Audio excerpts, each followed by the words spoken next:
Welcome to Broken and Healed, the podcast where science and spirituality meet the miraculous. Today, I am honored to have Levi Barker on our show.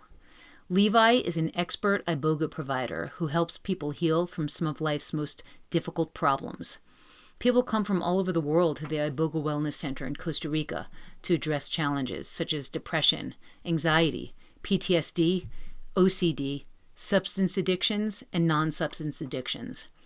Levi's passion is to share healing and the gift of Iboga with all who are called. He feels deeply grateful for the many gifts he has received through Iboga and is committed to giving back. Levi has been featured on multiple podcasts and more recently on Bloomberg News as an expert in Iboga treatment. Before we begin, I want to share a little bit about my story coaching program. For anyone who's tried and failed to write that book or tell that story, I've created a soul retrieval through story coaching program. I experienced significant healing by simply seeing my story in black and white, and I'm committed to bringing all the hidden stories out from the shadows and into the light. I use quantum methods and brain hacks to help writers easily step into the state of flow while supporting your progress one-on-one. If this speaks to you, please book a free consult with me. The link will be in the show notes. This is a medical disclaimer. The information shared in this podcast is for educational and inspirational purposes only. Iboga is a powerful plant medicine that carries risks and is not appropriate for everyone. Nothing in this episode should be taken as medical advice.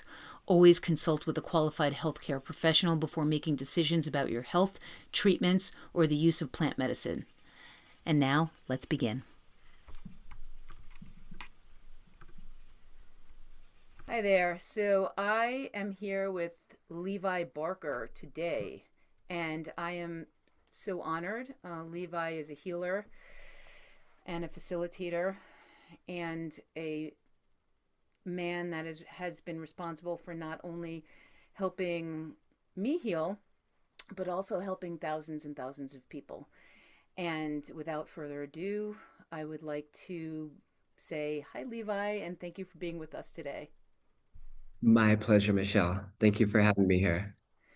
This is really an important episode because I think that of all the buzz that we've been hearing about plant medicine, we do hear mostly in the West about ayahuasca and about psilocybin, certainly cannabis, but Iboga is not something that I would say is really part of the vernacular here, and it's so powerful and it's so strong.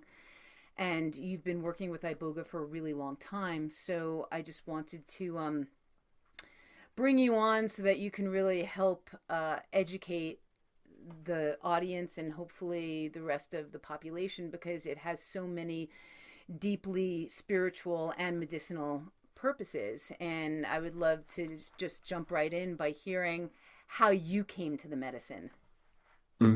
Yeah, well, thanks so much. And thank you all for listening. Whoever listens to this, it's pretty important information, not, for someone maybe personally, but someone in the family usually. Yeah, so Iboga is just an ancient plant that comes from West Africa. It's very old. It comes from the area of the Congo Basin. So in West Central Africa, Congo, Gabon, part of Cameroon in there, which is the second largest rainforest in the world. So it's a rainforest plant. And yeah, just has very powerful properties to heal, turn people's lives around. And it was really known as a drug addiction tool. So some of you may have heard of Ibogaine before, which is an alkaloid within the root bark of the Iboga plant. So within the Iboga plant, it's a shrub. And the roots have the layer of bark around the actual root is where the medicinal properties are. And at some point, they were able to extract that. And actually, the first one they were able to extract and isolate and found that it had powerful drug detox capabilities and is still the only thing that is not opiate related that can stop the physical symptoms of opiate withdrawal. But it's so much more than that, and that is just now coming to into consciousness for people. There's quite a bit of movement around. Say Ibogaine is still the focus out there. We work with Iboga. We don't work with Ibogaine, so we work with the full plant. But maybe for some of you that aren't aware, like Texas just passed a bill. It's all the way through, and they set aside $50 million to test Ibogaine for traumatic brain injury, veterans with PTSD, depression-like symptoms, and then also drug addiction. And so that was, happened quicker than I thought it would actually. And so, yeah, the perception is that this is a drug addiction tool, which it's very good at that, but it's also just as good for a whole bunch of other physical things that somebody might be dealing with, and mentally, emotionally, which is really, where I think Iboga separates itself from other medicines, is the ability to the mind clean the mind, kind of always looking into the past, recognizing and being able to purge beliefs about oneself, being able to forgive others, forgive ourselves. But there's also just really powerful physical healing properties to the plant. Like I said, Texas is one of the things they're studying is TBI. There's a very large underground movement for people using Iboga or Ibogaine for Parkinson's disease. You hear about people being bedbound or in a wheelchair, can't walk anymore, and taking small amounts, not even, a big, say, ceremonial amount like we do here, but small amounts over a couple weeks, a month, and walking again. So it's a very powerful, just neurological remedy.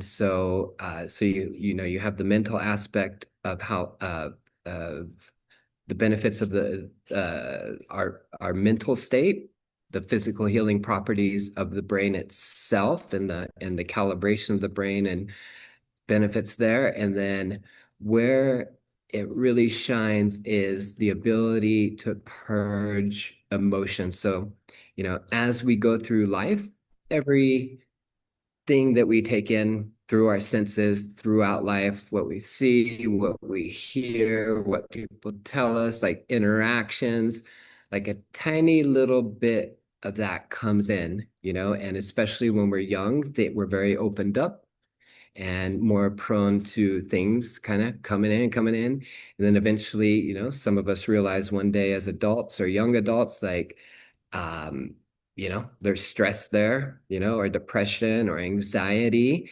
And so this plant has the ability to get those emotions out. And so, the thing is, it's one thing to know mentally how you should think, how you should look at things, how you should perceive your past, and that's great. But if our body has not purged, the emotional um, parts of those experiences, it's just you can do it, but it takes quite a bit. It takes quite a while to make those shifts happen. And so this is really, a shortcut, and not an easy shortcut. It's not an easy experience to go through this and have such profound changes in a short period of time. It's not, people don't flip out or anything per se, but when you have so much emotions coming up and things, it's just heavy, and it can be difficult. But you get through that part of it, clean the mind, the emotions are clean. The path is set to really be able to move forward in life and take a fresh step in life.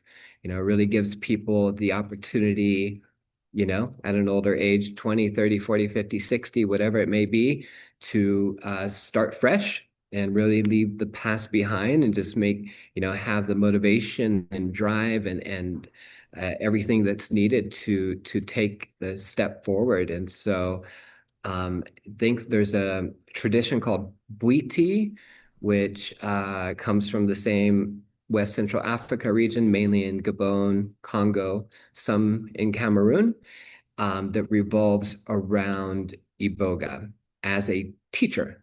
And there's three main groups. One of them brings a little bit of religious aspects into it, and I think the reason they probably did that is so they wouldn't get killed by missionaries in the past.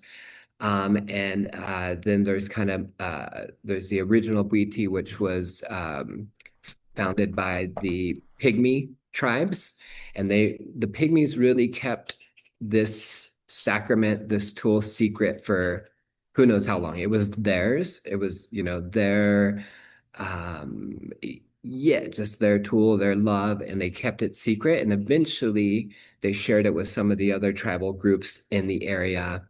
And a different group broke off called Masoko Bwiti, which is what we practice, which is essentially using Iboga as a teacher to learn about ourselves, and then also physical healing properties. And so it is a very deep dive into truly knowing oneself on a very deep level. All the cleansing properties that I mentioned earlier, but we cleanse, we really know ourselves on a deep level, and the clarity comes to the next move. What do we want to do, with our time and for ourselves? And so that clarity can come through steps. None of this, those are very big, questions, and our purpose, are very big questions in life. But it will get you set down the path to do that. And so eventually I had an experience with Iboga about 19 years ago or so, 18, 19 years ago. I was a young opiate addict. Started out with, a doctor's prescription from a broken wrist, and ended up realizing, wow, it makes me feel really comfortable and confident, and this is great, until it's not so great, and it kind of stops working. And then you go to the harder opiates, and I went through all of them. Thankfully, fentanyl wasn't around then. And But sorry, can I interrupt you? What years you came from the United States? So where were you, and like kind of what years was this? this would have been, geez, where 2008 or so, I believe. Okay, so Yeah. you were in the States in 2008. You got a prescription for a broken Oh, wrist. when the prescription, Yeah. um that would have been 96, Oh, okay. 97. So mid to late 90s, you're in the States. I believe you're from California. And you find yourself with a broken wrist. And the next logical thing for the doctors to do is to give you an opiate prescription. And then from there, you sort of stumbled into an addiction. And I'll let you take the rest. Yep. Yep. It started off with that. And, you know, I was never like shoplifting or anything like that. I worked, so, but it was, a lot of my money went to opiates. And this went on for about 10 years. And I could kind of get away there. Eventually, I realized I need to move out of my hometown, and I did. And I moved to San Diego, and I was good for a bit, and then had some success. And I'm like, oh, well, I'm doing great. Maybe, I could just treat myself a little bit. And, anybody that's dealt with something like this knows that you just go into the hole quicker every time. And yeah, kind of, broke it all apart again. And eventually I'm like, I need to get out of here. And so at that point I was on Suboxone, which some is a doctor's prescription to help keep people off of, say, street opiates, but it's very strong and even harder to get off of than, say, something like heroin. It just very long acting, gets very, very deep into the body. And I took a trip to Nicaragua, and during this time I was relatively good. I wasn't doing street opiates, but there was a time that my Suboxone prescription ran out, and I thought I'd be okay or just muscle my way through it, and uh, got the quickest plane ticket back that I could to San Diego to go fill my prescription, and came back. And at some point in there, I met my now wife, Kali, who's originally from Nicaragua. And I was kind of spending time in between San Diego and Nicaragua, and eventually it was like, I want to, get off the Suboxone. And I did. I kind of detoxed part of the way through, and then went to something like Percocet Vicodin, which is much easier to get out of the system. How did And you it's do that? How did you detox off the Suboxone? just writhing around in bed for 3 or 4 nights. It Just would have gone on muscling longer, through? but yeah, it would have gone on longer. But I eventually took Vicodin, so at that point, being, 4 or 5 days out, it may have been a week. Because yeah, I don't think I slept for 5 nights or so, and got Vicodin, and was able to kind of mediate from there. But I was just tired of depending on something. And so I asked a good friend of mine who really knows plants and botanicals well, and is, a plant medicine guy now. I didn't necessarily know what that was at the time, but he had already been drinking ayahuasca, 25 years ago or whatever. And so I asked him, hey, is there anything that can help with this so I can, like, fully stop? And he's like, yeah, Iboga. I'm like, oh yeah. He's like, yeah, I have some. He's like, I'll send you some. I'm like, great. And so he sent it to me in California, and I got it down to Nicaragua in my underwear like a dummy. And, and eventually it came time to take it, and I, took it, and it's a very different experience, like a psycho-spiritual, mental, emotional healing experience versus like, let's stop this, physical addiction. And I went through it, and I mean, it was definitely, psycho-spiritual in some respects, but when somebody's going through something like that, it's really focused on cleansing the body. Hmm. And I went through I went 4 nights without sleeping. And then on the fifth night, eventually got some rest, woke up. I still felt a little weird, but I wasn't going through any sort of withdrawal.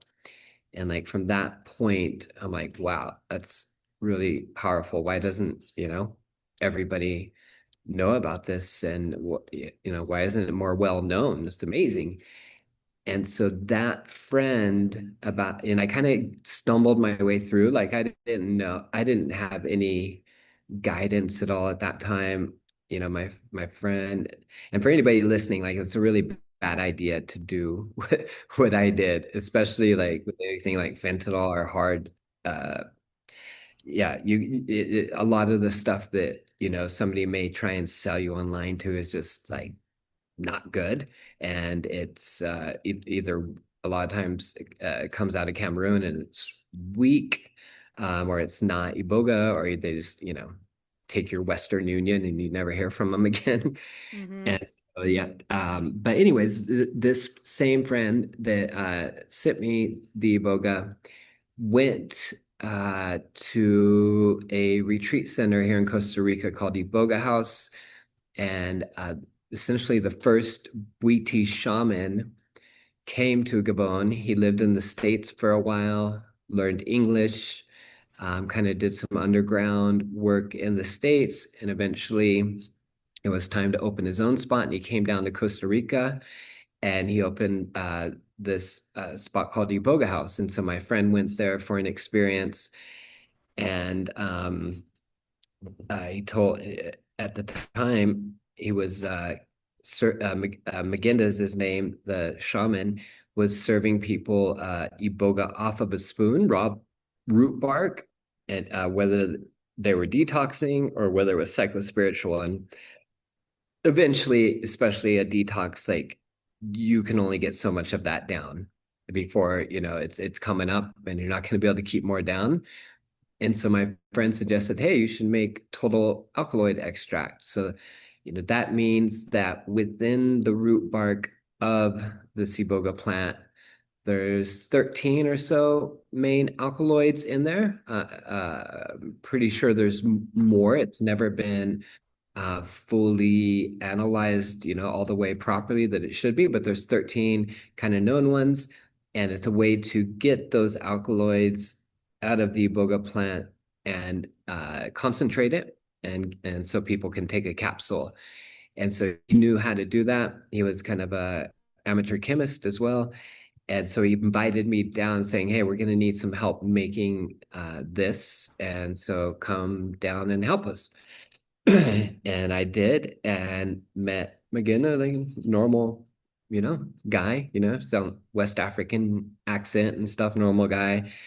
And then it kind of came time to start making this, and he started like painting my face and stuff. I'm like, what the hell, I'd heard the word bwiti, but didn't know anything about it. And so, yeah, my job was to grind the bark into finer powder so that we can make this.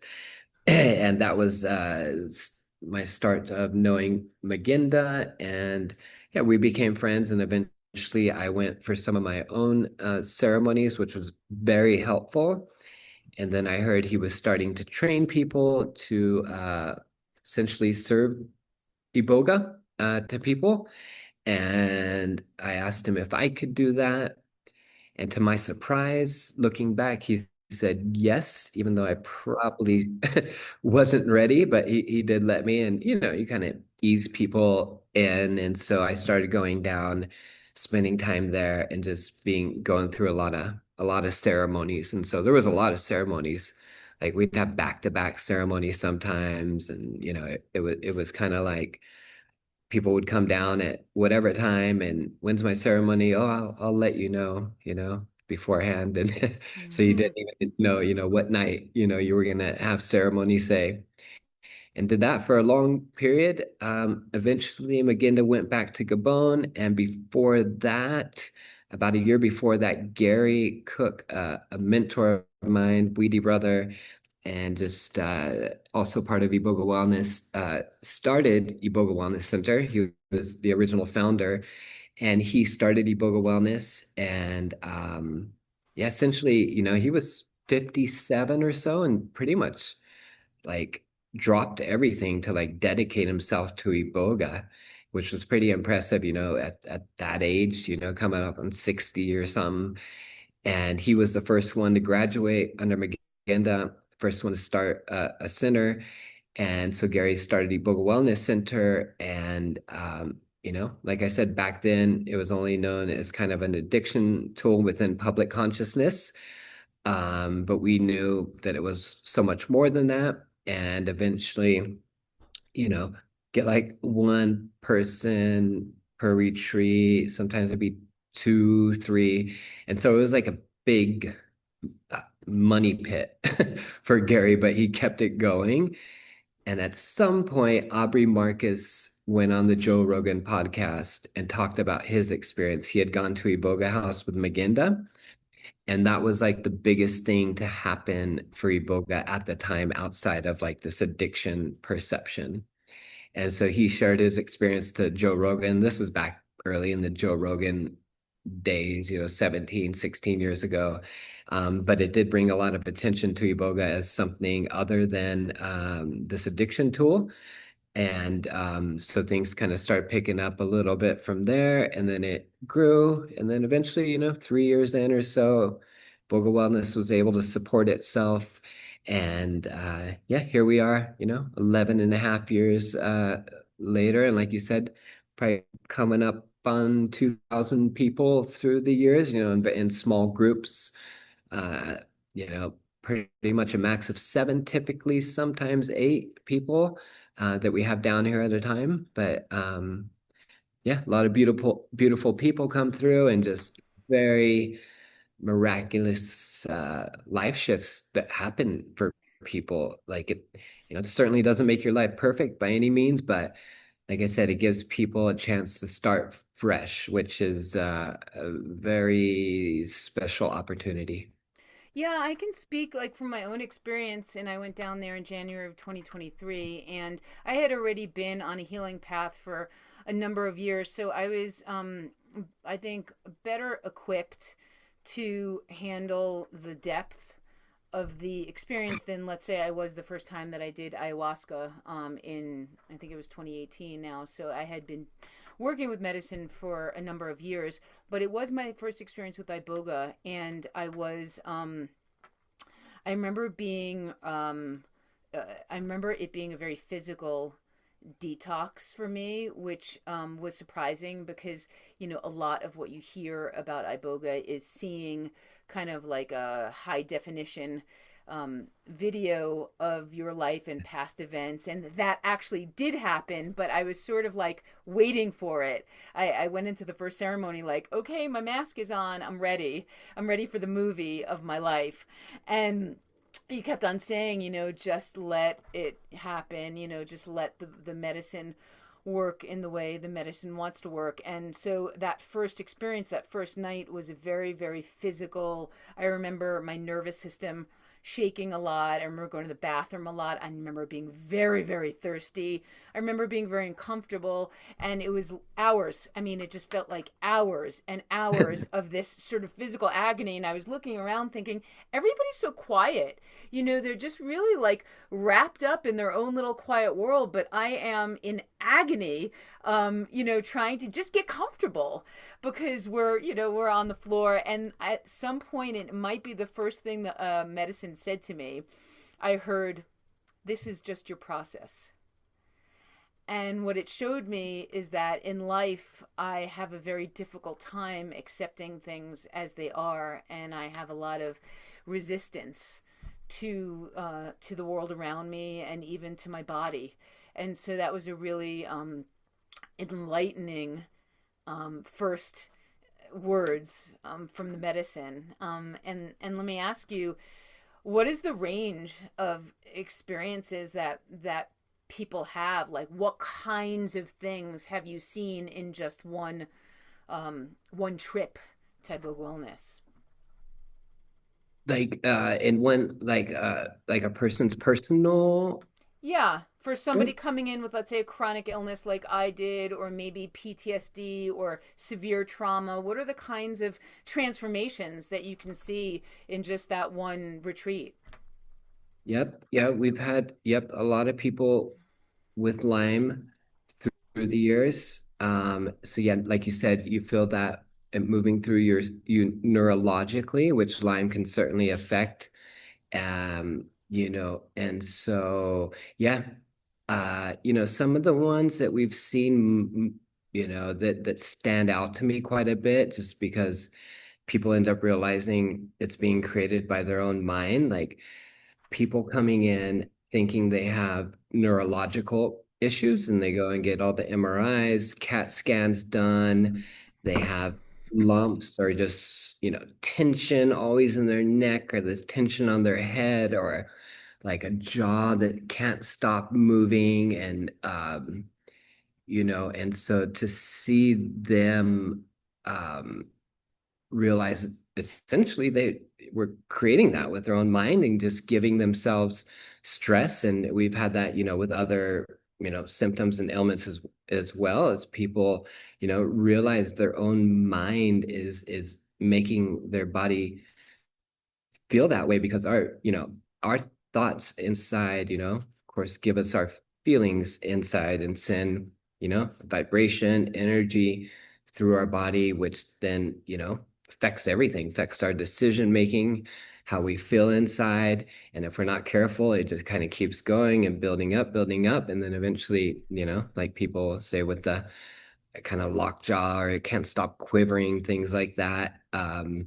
You know, uh, Eventually come to Iboga, because there's kind of nothing else left, and they come across it. And yeah, so like, even for, say, things that Boga may not physically heal, like how we relate to those symptoms or illness or whatever it may be with our own mind is a huge part of it, and we can certainly make it worse. And so for all we've had a few people come through, like, always being you tell stories about, I was always concerned, like maybe somebody in the family had cancer, that I would have cancer. I'm going to get cancer. I'm going to get cancer. And they did.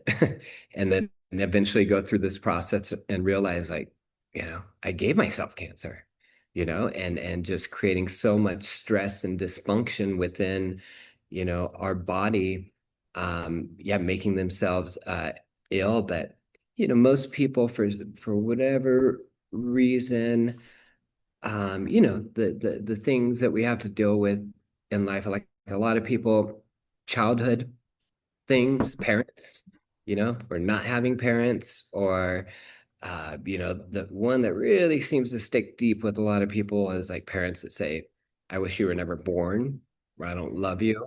Um, Mm. Things like that, unworthiness, very strict parents that nothing is ever good enough, and they take that with them, and nothing's ever good enough for them either.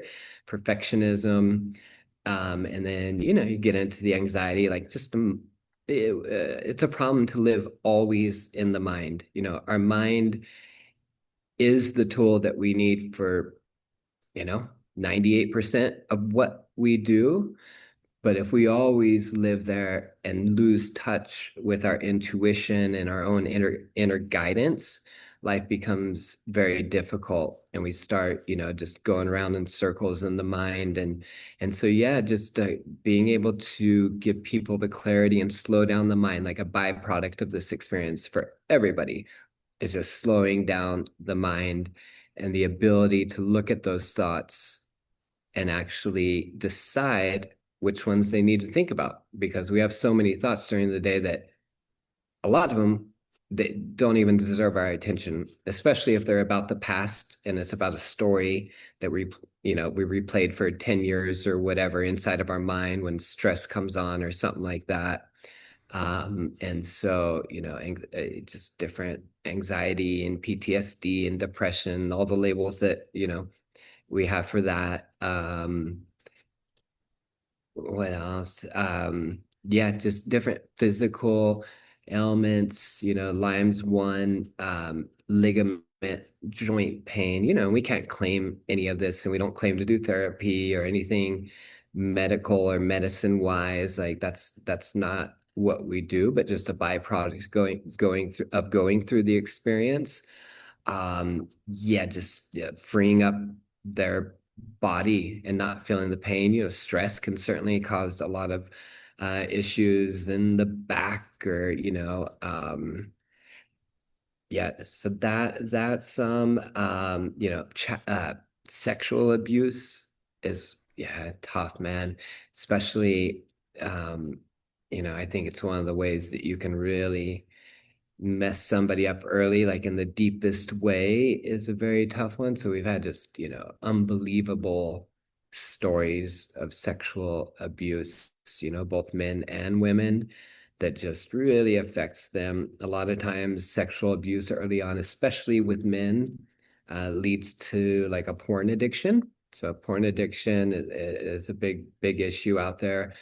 Internet computer addiction is a big one, obviously. A lot of people use it as a way to escape themselves, and something I have to be careful with too. I think all of us do, it's entertaining for sure, but there has to be a balance in there, really bringing the balance into people's lives is where it's at. Letting go of the past, forgiving oneself, not abusing ourselves. I mean, essentially, there's two main components to living a good life. Like if you don't have these two, you're not going to get beyond that. And thankfully, this is a very good start in this direction. Is, in the Bwiti, we talk about, so we are a spiritual retreat center. It's not religious at all, ours.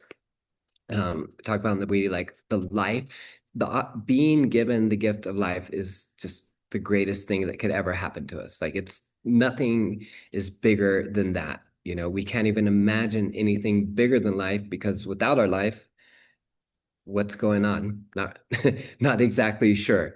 And life is the beginning of all of it. Even to have death first comes life. Life is the start of all of it. So being able to appreciate, really value our life, and be thankful for our life, is number one. And then from there, once we have that, not abusing ourselves. Everybody can be hard on themselves sometimes and, kick their own ass a bit, but there needs to be a line that's drawn, that we don't go past, whether it's through substances, our own mind, or you're a failure and I hate you. People tell themselves stuff like that. And that really hurts, as we say in the Budi, our soul, our soul, the things that negative, also positive, that we tell ourselves inside, whether people, listeners, believe in a soul or not, that's okay. That's not for something I can describe and, convince people of. It has to be through experience, but, listen to that. And our soul is our guide for the big decisions in life.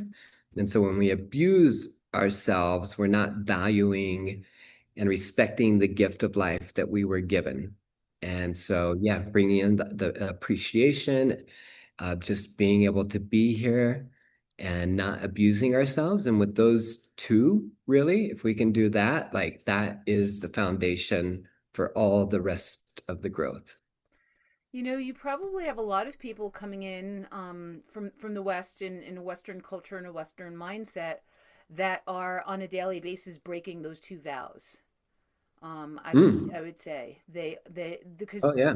they're coming to your facility in a way as an act of desperation because they've tried everything else and they can't. I can't speak for everybody, but I know I can speak for a good percentage of the people who do a deep dive into plant medicine. They are looking for a reason to live.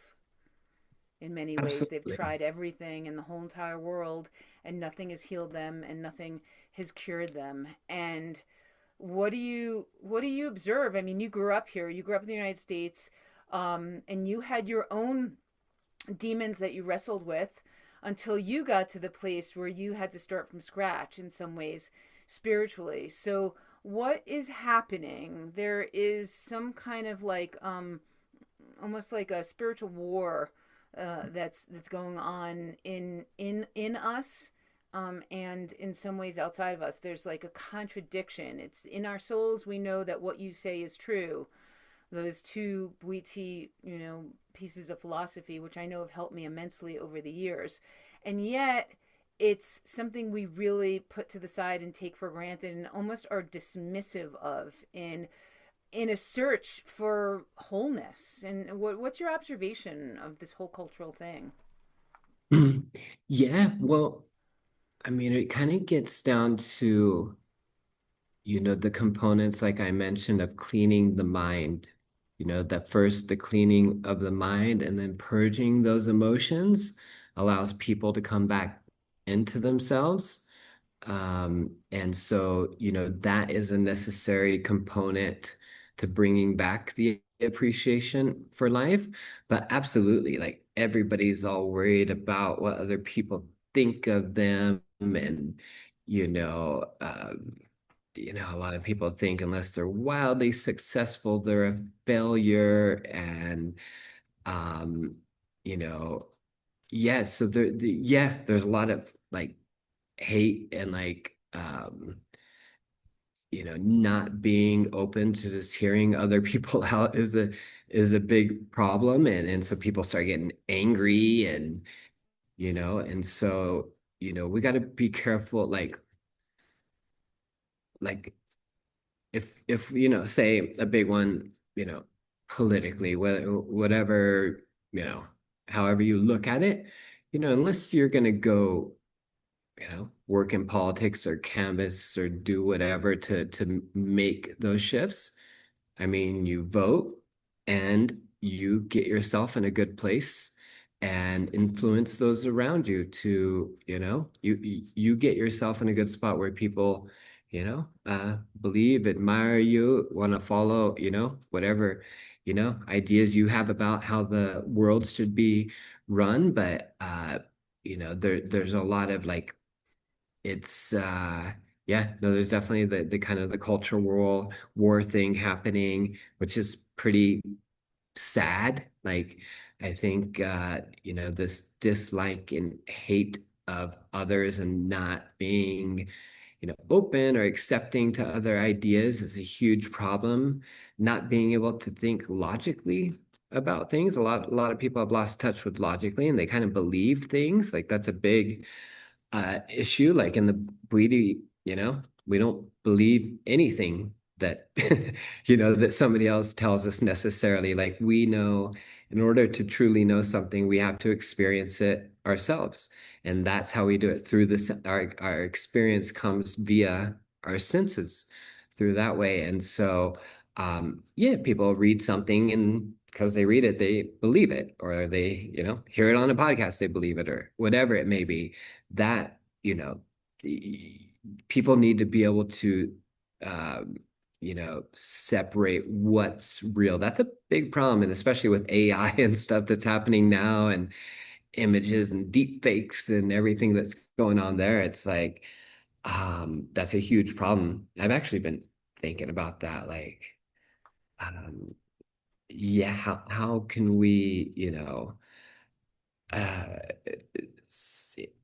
make some sort of key or encryption or whatever to be able to verify, something that's generated by AI, and just like it's happened before, the government's always way behind on that stuff. And that's due to the same infighting and, industry versus greater, the greater good or profit. So, yeah, people need to be able to, think logically once again. And this slows down the mind enough to be able to like take things in for what they really are, the truth. It's important to know the truth because if you don't know the truth, you're going to get led down, the wrong path. And, you have to experience the truth. But yeah, just taking care of oneself, making yourself the best you can be is the best you can do for your spouse, your partner, your kids, your family, whatever it may be. Like that is where it happens. It doesn't happen by ranting on Twitter or whatever, so.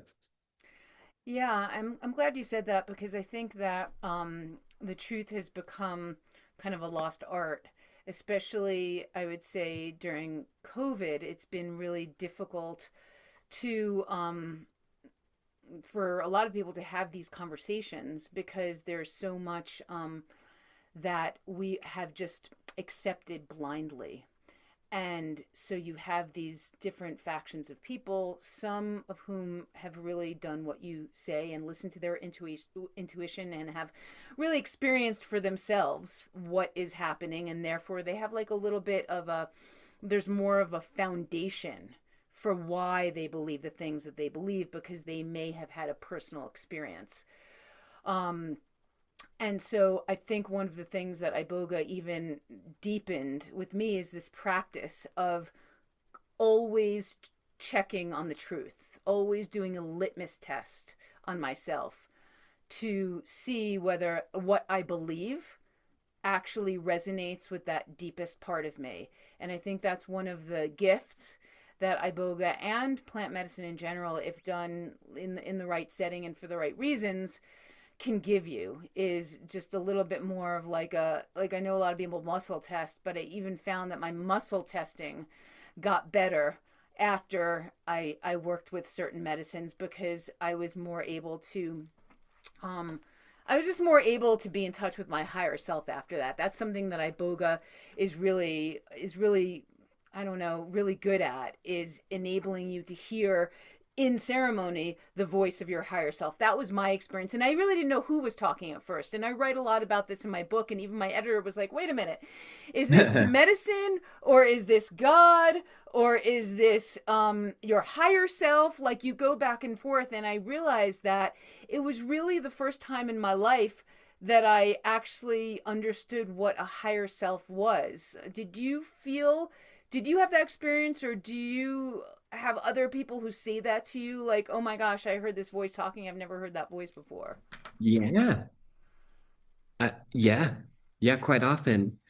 Yeah, that is a big problem. Like, we talk like, we talk about in the Bweedy with higher self, the truth, however you look at it.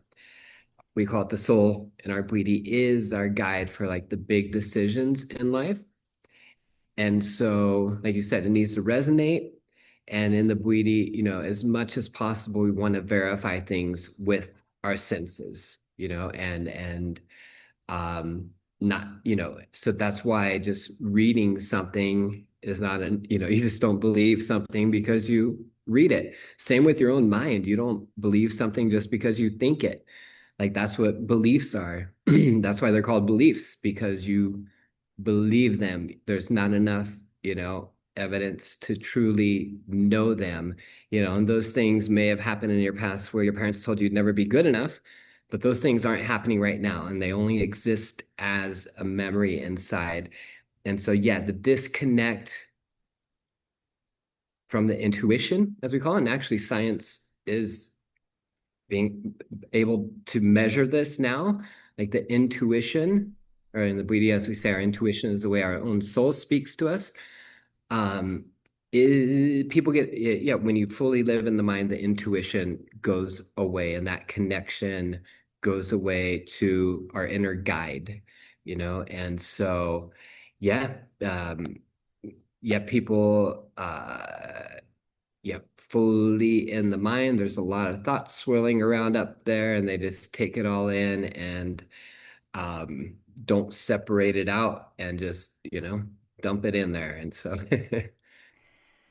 Definitely. Now, if you have something like an MS, a Parkinson's, an opiate addiction, something that's really deep and really long term, and something that, Western medicine would say is incurable, would you suggest to somebody like, okay, you do one retreat and then maybe you go back and do like your Western modalities, or would you have you seen that like more retreats and integration in between is necessary alongside some of this Western medicine? How would you go about like the bigger and the deeper neurological issues?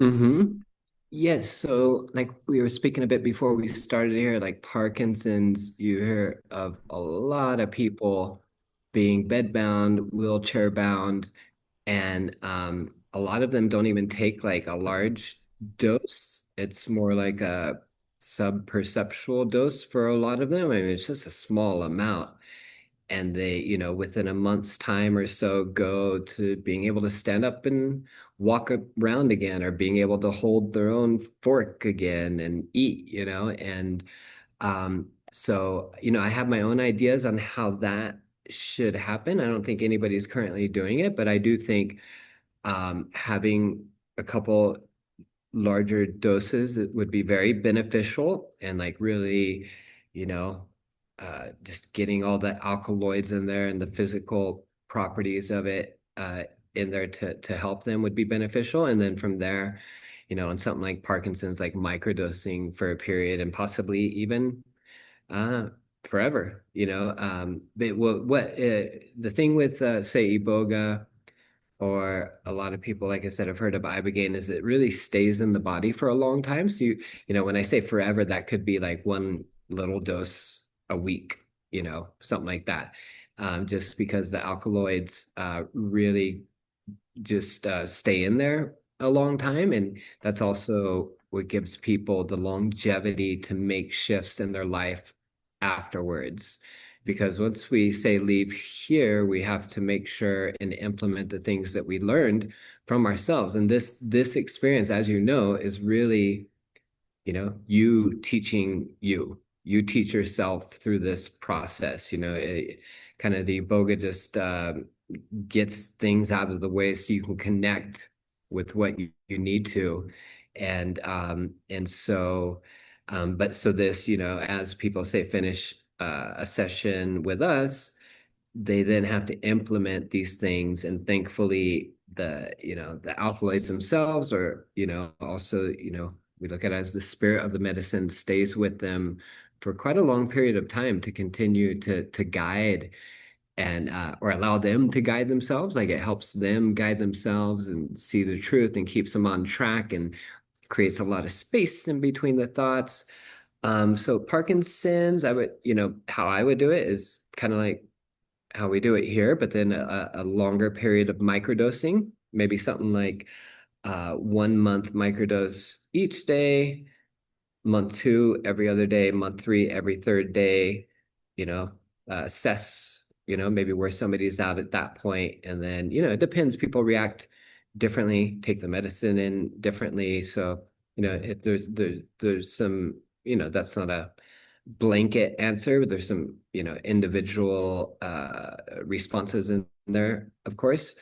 For opiates, man, they it's very expensive and it's pretty intensive to do a detox. So like we don't do any sort of opiate or drug detox here, but it's very intensive. I've done them, and people are always kind of like, why is it so expensive? And like especially fentanyl, things that are out today, like you really need all the equipment. People need to be on a heart monitor, you need a doctor around, you need a nurse, they need constant monitoring.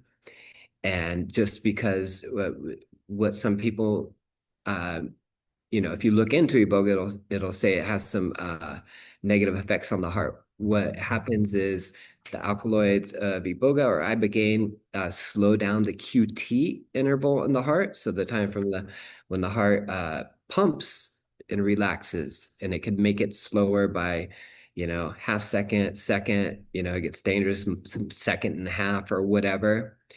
And so a big one, and it was recently in a major research journal, is magnesium supplementation, magnesium sulfate. So here we have people's uh, supplement now with magnesium glycinate, which metabolizes into sulfate, and that really eliminates a lot of the QT interval interactions with the heart and really de-risk the whole process. So people that may go look online afterwards, Iboga, Ibogaine, if you type in like Ibogaine effects or whatever, you're definitely going to come across some journals, stories about people dying. Like 99.9% of all of those are an opiate detox or some sort of drug detox.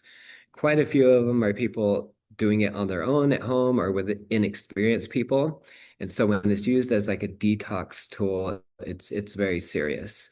But I think the detox people really need like, you know, uh, if I was to do it, they'd be here a month at least, maybe even a couple months with like a ceremony, you know, a couple ceremonies like we do, and then maybe one a week over a couple months would be the way to do it. It's really time intensive and just a lot of investment on our part. So, but we don't do that. But that's the way that I would think like you'd get the most results. But some people are more motivated than others. Others just like expect the Boga or the Ibogaine to do it all for them, and that's just not how it works. Like you have to do your part in it, that's for sure.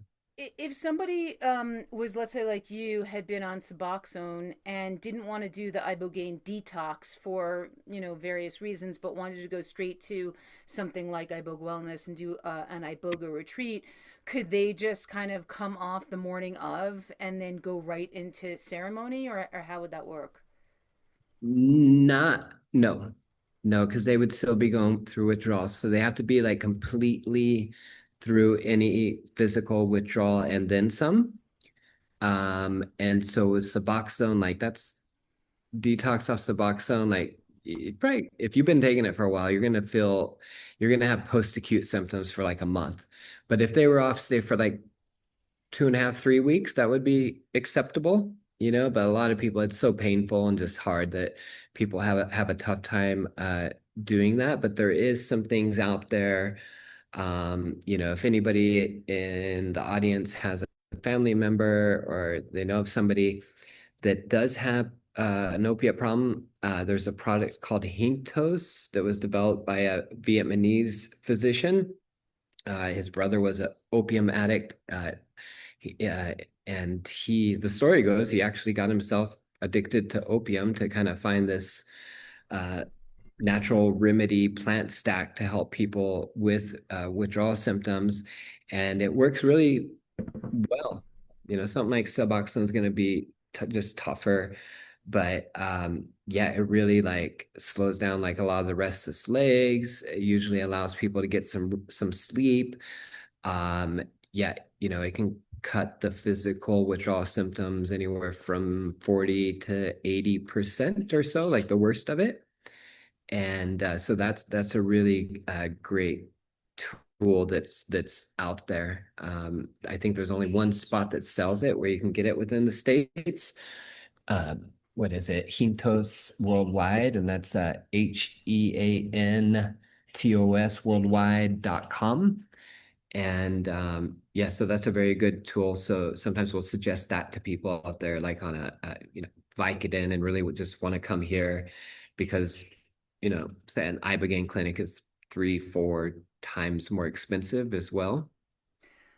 Got it. So the protocol for somebody might be to come off Suboxone, but immediately go on the Heantos plant to suppress the detox symptoms, or just make them more bearable, and then maybe in time when they wanted to deal with when they were capable of dealing with the psychospiritual aspect, then they would come visit you and do the actual retreat. Yep, yep, that's possible. Yep. Yep, Okay, well, we get, so many that end up doing that, and grinding it through. And it does make a difference for people knowing there's kind of some light at the end of the tunnel. A big part of why people go back to opiates is they just never get fully back and get the dopamine and serotonin and just the brain chemistry function there again. And so this certain, I don't make any claims, but it certainly helps with that from what I've seen. and in your own experience, I mean, I mean, you obviously feel like this medicine has helped you fully recover from your the struggle that you had with opiates, right? Yeah, yeah, no, it did. It took some time. I would say, for like an actual detox, if you're going to take it. So, with opiates, not any other drugs really.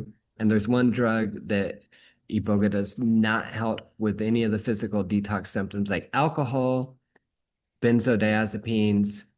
You cannot take any sort of Iboga or Ibogaine for a period of time until you're through the detox part of it. With stimulant type things, a week or so, or even shorter, those kind of move out of you quite quickly. With opiates, somebody could take, shot of heroin 1 hour earlier, and you can give them the Iboga, 1 hour later. And it's, but but what they put into them afterwards is very important. It just makes people more sensitive, takes their tolerance down. Yeah, so it's very, very important that you don't put anything in your body like afterwards or the first 2-3 days after having an experience like this that's not, cleared with, whoever you're working with. Yes, and it is really, as you said, deeply psychospiritual experience. And if there is anything you kind of want to tell the audience, because there are going to be many people who are on their last kind of thread of hope, not just for addiction, but for depression, PTSD, uh, physical illnesses, diseases, grief, what have you. And they're kind of listening, going, I hear what you're saying, but I can't feel it. So, is this something that you would, kind of really hold out as a place to go, as a safe place to kind of work with their own demons? What would you tell them? Yeah, people will know, of course, people need to investigate for themselves and, get the information needed to figure out if it's for them. But whenever that, message comes, it typically with something like this, it comes pretty strongly. Like that's it. Like that I need to do that. And so, I would say you don't need to know how to fix things really coming in, and nobody comes into this in a perfect spot and exactly ready. And certainly nobody has, the type of psycho spiritual experience that they want to have. Like that doesn't happen. Mm-hmm. Um, I didn't think it'd be like that. And so, but somewhere deep down, there's gonna be a push, like, hey, there's something here for you. And so, like I said, you may not know like how it's gonna happen on the other side or how you're gonna fix this or that, and that's perfectly okay. But I would encourage people to just listen to themselves inside. What you could do is, wake up in the morning before your mind's all over the place and just simply ask yourself, should I do this for myself? And what we do in the Bwiti, just to quiet the mind, is we cycle between 2 or 3 senses. So we'll go, what do I see? What do I hear? What do I see? Go back and forth for a period of time. And 5 minutes, 10 minutes, whatever it may be, and that quiets the mind. And quieting the mind allows the message, the download, your intuition to come through to you, and then you'll know. And then you kind of have to be careful with the mind will come on top, like, no, you're unfixable, you can't do that, whatever it may be. And so but yeah, and that's the benefit of this, is just being able to separate those messages, where things are coming from, versus our higher self, the truth, our intuition, versus, our mind. And but yeah, people typically know inside, like, people have to do their research and look into things, of course, but yeah, they know, at some point. And some of them have known for 8, 9 years. We get people that have come through, 8 years later, like, yeah, once a year they'll be in touch. Oh yeah, it's you again. Yeah, try and make it this year. Da, da, da. Okay. And next year, same thing, and then, they make it down after many years. I'm like, shit, I should have done that a lot sooner. I'm like, yeah, so I told you. And so- Well, it's I wonder if it's somewhat like a psychological block of like I don't know if I really want to see what's under the hood. Like, they'll do a lot of dangerous and crazy things, in their own daily routine. I mean, sometimes just getting on the freeway can be a risk, but to take a medicine that will actually show you the interior of your soul and your mind and your past and your childhood and your upbringing, sometimes that's just a little too bit of a too scary a feat. Yeah, we get a lot of that for sure. People, yep. Yep. What I would say to that is, um, it's you're not outside of yourself and you're not out of control, like, which is a great thing. So if any of you have experienced enough ayahuasca ceremonies, you'll see that eventually somebody can kind of pop their top and get a little weird, or a lot weird, that's for sure. This is a very earth-based, grounded uh, process and tool. And so, yeah, you'll have to deal with it. It's in, things can also just get like removed from us. Like, we don't have to go through and like relive things necessarily to get the feeling out, or whatever may be blocking us from that. And so yeah, and it's, if people are at that point, it's not as hard as living like that for many more years, that's for sure. So That is the truth. That is the ultimate truth. That it's not as difficult as just grinding through. yeah, we had a guy here from Canada. You may hear this at some point. Uh, he's been supposed to come down the last 2 retreats. First one, like, he couldn't get on the plane. He didn't even go to the airport. And then he's like, okay, do you have any space for the next one? Didn't make that one again. And so, yeah, and he's exactly scared of that. He's just scared of confronting himself, and he can hear it from me, and but he can't imagine. A lot of people think it's just too much to handle, but it's not. We really prep you well here for what's to come and how to manage things, and like, yeah, yeah, it's a very solid container for doing what you need to do here, and like support you need, and you realize, through this process that you have the strength inside you, have it in there, like and you get to experience that at some point, like, wow, I do, have what it takes inside and what I need. And so that can be very powerful for people. And so yeah, it's not what people make it out into their mind. Well, I can honestly say I don't think that I would have taken the chances professionally that I've taken with my life had I not done Iboga. Because once I cleared away all of the misinformation, I understood that I did have a voice that knew a lot. And that voice was so smart, and I just had no idea. I had a faint idea that voice was there, but I just didn't know how wise, she could be, and how much I could trust her. So I can honestly say, like, I don't think I would have jumped off of the deep end the way I did with my career, and this book and this podcast, and just kind of disconnecting from my career in Hollywood.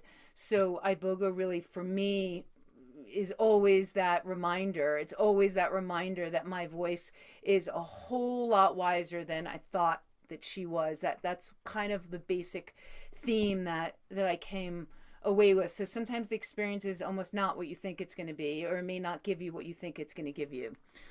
So Sure. I have really enjoyed this podcast, Levi, and this is going to be profound for everybody listening. And if there's any last words of wisdom you want to give us, Yeah, no, that was really great to hear you say that. It is in there. We're all born with it, and just going through life, people telling us things, our parents, whatever it may be, we start believing it. And those beliefs, can affect lifelong decisions that we make. But it's in there. It's in there. And that's a very powerful part of being here. And yeah, I don't, whatever it is that you want to do in life, don't let your fear stop you from doing it. Fear is something that exists in the mind, as we talk about in the Brady. It's not something it's actually happening. Typically has to do with the future, and like you've seen, like, you trust that intuition and that message coming through, things turn out all right.